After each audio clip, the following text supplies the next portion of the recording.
Hi guys, and welcome back to Brooklyn, where my husband and I are taking this 1881 townhouse back to the studs to create a modern family home for ourselves. Last time we watched the crew take on our original staircase, which was leaning, using a laser, a crowbar, and muscle to return it to perfectly level and ready to serve another generation of families.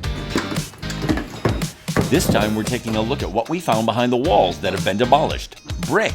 And discover how this centuries-old technique from England of using brick and timber on the outside ended up inside our walls here in Brooklyn. And during our demo, we discovered something amazing at our house. Well, it's actually about the house next door, and I've been dying to show our neighbors what we found. So, if you're into this kind of stuff, and even some of this once in a while, click the subscribe button and bell to be told when our next videos land. Okay? Let's go. Beautiful. It's late February and the weather's changing, and a winter storm's blowing into Brooklyn.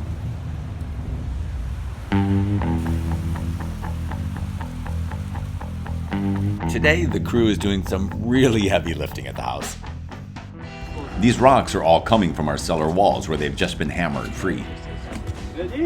And the only way out is through our old coal chute. Heavy? These stones were most likely dug up here on site when the lot was first excavated in 1881, and they were reused in the foundation walls.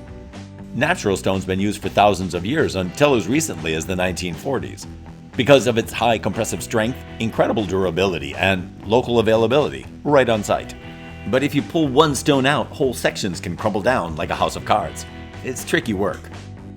Happily, we're only working on the top of the rubble wall, removing just enough stone to pour concrete pads for our new structural supports to sit on.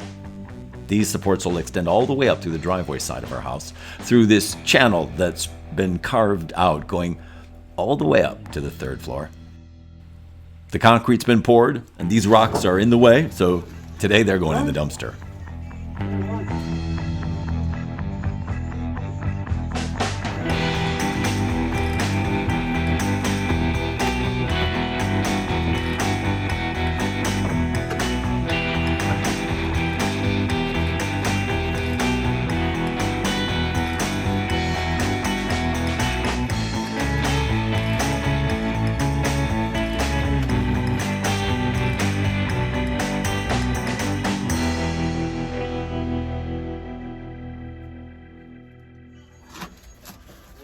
Ready?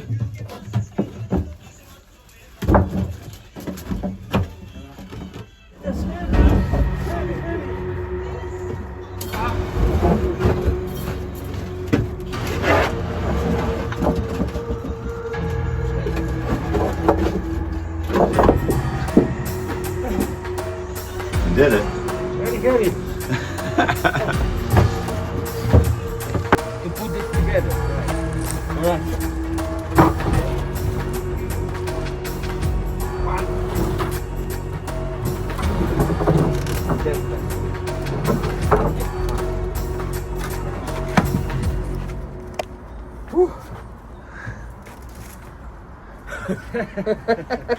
That's some heavy rock. That's one more stone and one more step in our renovation as Sean and I create a modern family home from our 140-year-old house. During the demolition phase of any house, there can be a lot of surprises that are revealed when the walls and ceilings come down. Usually they're unpleasant and end up meaning you have to spend more money to fix what you found. But in our house, what we found behind the walls was amazing. Inside each of our exterior walls, the builders had laid stacks of bricks between the studs, which was not what we expected to find. So I turned to our general contractor, Martin, for an answer. Can you explain the brick infill in the walls and the fact that sometimes it's here and sometimes it's not? Yes, so this is called nogging, and the brick infill actually serves two purposes. Purpose number one is to keep the vertical rafters in place so they don't bend, they don't separate from the framing. It kind of locks them in. And a second, this was the way of fireproofing, sealing, and insulating the house back in 1800s. Right. Now, if you see, there is a section of nogging is being separated by vertical beams, and this thing is kind of just sits there and it likes to be loose. Oh, wait, do that again. Look, you can move it? Yes, you Holy can move shit. it. Some of them you can move, some of them you can't, right? Like this one will move, you see a broken plaster all over the place, some of them you can't. Now this, you see, this was completely loose. And as we were doing demo, there was a chance it could fall on someone's head or just fall on its own, so we had it removed, right? These are sitting pretty sturdy. Right. Very little movement, so we're gonna keep them, right? All of these sections that you see missing, we're gonna have to backfill them and bring the house back to its original conditions just for fire stopping, fireproofing, and insulation. So the nogging, that was the way in late 1800s and early 1900s for wood frame homes to actually provide fireproofing, insulation, and rigidity to the house, right? And you'll see it all over the place. And you don't need to remove it and put something else in there for this? Or it can stay there and... We could, but we don't have to, right? Generally, you want to keep it over there, and for a couple of reasons. Reason number one, if it's healthy, if it's in a good condition, like these are, then we keep them there because we have to put new partitions over that anyway, right? Right. For insulation purposes and fire stopping purposes, this is doing a good enough job, and it's not recommended to take it all apart, right? We want it to actually stay there and serve the same purpose it served when it was installed here, right? So keep the rafters together, not make them go closer one to another. Like these guys right now, there's nothing in between them. So, you know, if there was a leak, they could bend, they could get closer, and everything could become crooked. And right now you have a brick in between that it's preventing them from working left and right? So nogging is something that we keep as much as we can. And if we have to, if this section is missing, we have to backfill it. So here's how we ended up with brick inside our Brooklyn walls. Thousands of years ago, both ancient Egyptians and the Vikings took advantage of the cooling properties of mud bricks. Egyptians built their homes out of mud bricks to keep them cool, while Vikings plastered mud and straw in between the logs that made up their homes.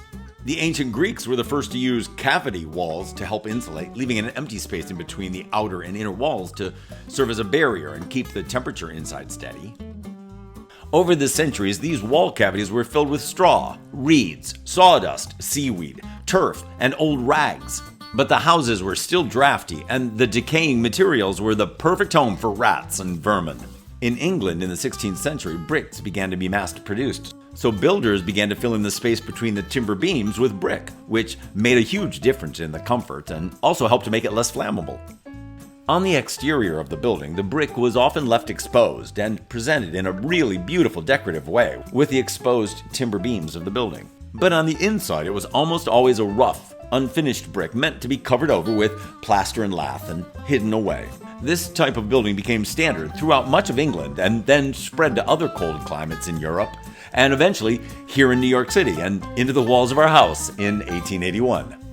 But it's what we found behind the brick nogging that I'm even more interested in. Behind our brick, that's our next door neighbor's house, isn't it? That is a siding from a next door house. Your house was built right next to it. The space in between the houses is so small that there was no need, and actually nothing was possible to be installed to the back of your rafters. The houses were meant to be very close one to another. So it was actually easy just to build a new frame next to your neighbor's home, and that's his siding over here. And it was very easy just to fill it with nogging and fill it with plaster and lath, and houses seem to be attached, but they actually are not. So let's review. The red house was built at least a year earlier than ours, and it went right up to the property line like ours did. I have my neighbors. I'm going to invite them in. Luigi, Bertman. These are my neighbors. How long have you guys lived on this block? 1972, 72, 72? 74. Because we came here in 73. 1974.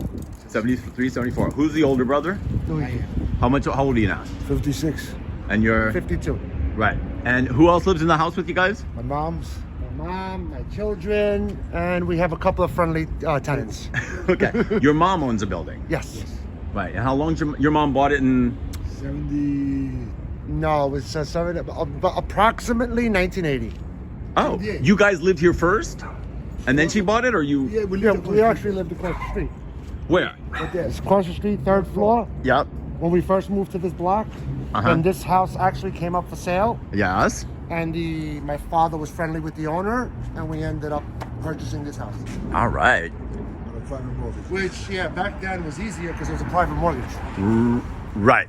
When you bought it, how many apartments was it? Same. 7, same thing, 7. 7 There's apartments. 5 in the front and 2 in the back. Because you guys have a back house. Yes, we have a back. Okay, I want to talk about your back house another time because I want like people in the rest of the world don't know what back houses are. Okay. And we have so many of them here. We'll call it, let's not call it a back house. It sounds, we'll call it a rear house. We call it the carriage house. Carriage house. Ours is like a garage and we call it a carriage house. Wait, all right, so did your house always look the same? Or did you change the color of it? We changed the color. In fact, in the earliest photo we have of their house from 1940, the front and sides have been modernized with a lovely cedar shake shingle over the original 60-year-old wood plank siding. And we had a brick stoop, Oh. which I kind of liked. Do you know anything else about the history of your own building? Like how old it is? Actually, no. Right. The only thing I do know is the picture you showed me from 40. 1940. The tax picture. This is early 1900s house. Right, because Maybe late 1800s. our house was built in 1881. Right. It's about the same one. So remember when we did it? We found newspapers in there. But your house is older than our house. Okay, well, we redid the small hallway, which goes to the carriage house. Yes. There was a newspaper in the wall. Right, so you guys have your main door, and then there's this little door here, and that goes To the yard and to the rear house. to the rear house. Right. When they just recently redid it, they did find the newspaper in the wall from 1888. 1888? 1888. Okay, great. So, because ours is 1881, so yours would have been up before ours. Before ours, right. All right, go on in.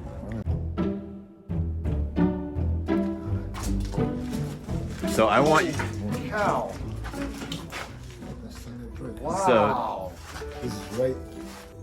Wow, this is nice.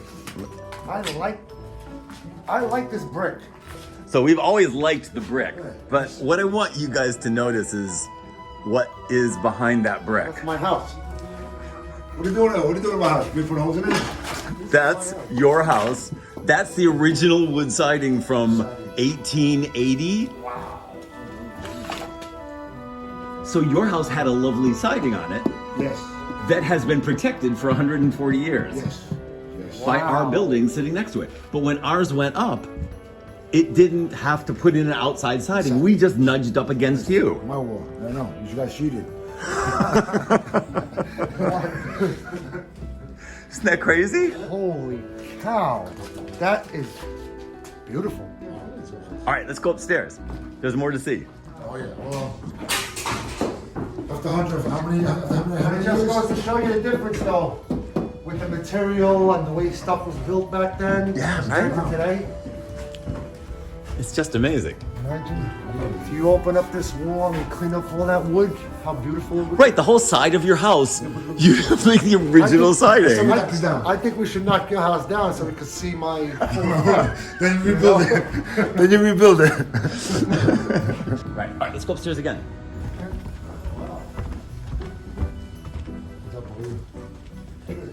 There's your house again. Still in great condition. This is amazing. Look at the size of these shingles too. It's not that thin layer.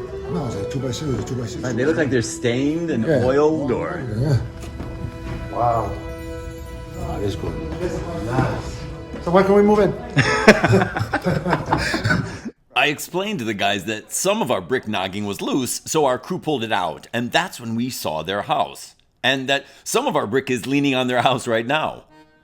When your house gets torn down Bloop. and my stuff falls out, it becomes the responsibility of the new people to fix the old because what you did caused it to happen. You know what? It's like that's the rule. You got it on tape, right? I'm gonna blackmail you now. Just years ago they built houses. Not like now. Years ago they built houses. Everything was done by hand. I know, right? None of the machinery, none of those nail guns. Yep. Dude, thank you for coming. Thank you. Thank you for showing us. Thank you for showing us. Oh my gosh. Appreciate it. Thanks. If you come across anything else, Especially money. Let me know. yeah, I put it there. Thank you. Thank you. Yesterday. Thank you. Say hi to your mom. I will. Thank Thanks. you. Bye-bye. Next time, we're dumpster diving to answer the burning questions a lot of people had on TikTok about the way we disposed of the interior of our house. Despite a worldwide shortage on building timber, a big old flatbed truck delivers the first of our new beams that'll be used to sister a few of our older beams to help keep our house plumb and true for another century. We'll reveal what we discovered during demolition that tells some of the story of who took care of this house over 140 years and who made their home right here as well. And now that our daffodils are poking their heads above the ground and enjoying the sunshine, I'll introduce you to the New York City program 550 daffodil bulbs. that offers residents free daffodil bulbs each October. Now don't forget, subscribe and like, okay? See you next time.